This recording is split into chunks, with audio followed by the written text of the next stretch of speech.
Hello friends, welcome to நெல்லை சமையல். நாம் இன்றைக்கி வெண்டைக்காய் தயிர் கறி எப்படி பண்ணுறதுன்னு பார்க்கலாம்.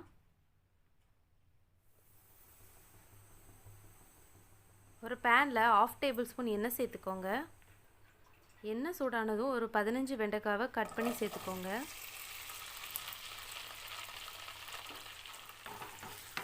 ஒரு 5 நிமிஷத்துக்கு வெண்டைக்காயோட பிசு தன்மைலாம் போகிற வரைக்கும் வதக்கிக்கோங்க.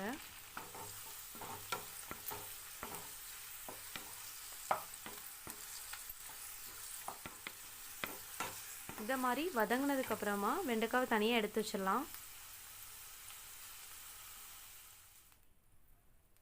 அதே பேனில் 1/2 டீஸ்பூன் கடுகு உளுத்தம்பருப்பு சேர்த்துக்கோங்க. 1/4 டீஸ்பூன் வெந்தயம், 2 வரமிளகாவை கிள்ளி சேர்த்துக்கோங்க. கொஞ்சமாக கருவேப்பிலை. ஒரு நிமிஷம் இந்த மாதிரி வதக்கிடுங்க. 10 சின்ன வெங்காயத்தை இந்த மாதிரி கட் பண்ணி சேர்த்துக்கோங்க. ஒரு பச்சை மிளகாய், 3 பூண்டு பல், 1 இன்ச் இஞ்சியை இந்த மாதிரி கட் பண்ணி சேர்த்துக்கோங்க.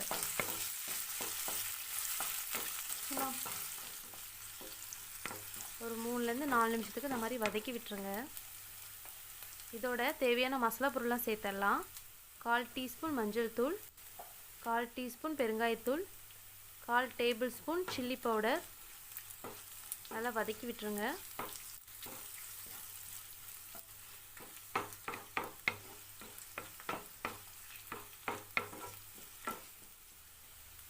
இதோட நம்ம ஏற்கனவே வதக்கி எடுத்து வச்சுருக்க வெண்டைக்காயை சேர்த்துடலாம். தேவையான அளவு உப்பு சேர்த்துக்கோங்க. நல்லா மிக்ஸ் பண்ணி விட்டுருங்க.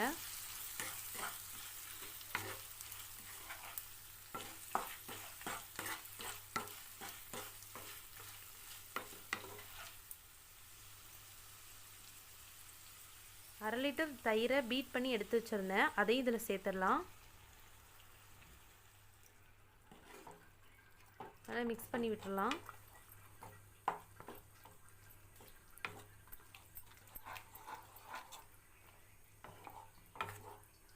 இந்த மாதிரி மிக்ஸ் பண்ணி விட்டதும் கொதிக்க விடக்கூடாது. ஒரு நிமிஷத்துக்கு மீடியம் ஃப்ளேமில் குக் பண்ணால் போதும்.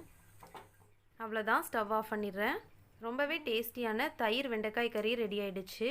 வீட்டில் ட்ரை பண்ணி பார்த்துட்டு எப்படி இருந்துச்சுன்னு கமெண்ட் செக்ஷனில் சொல்லுங்கள். நெல்லை சமையல் சேனலுக்கு லைக் பண்ணுங்கள், ஷேர் பண்ணுங்கள் அண்ட் சப்ஸ்கிரைப் பண்ணுங்கள். தேங்க்யூ.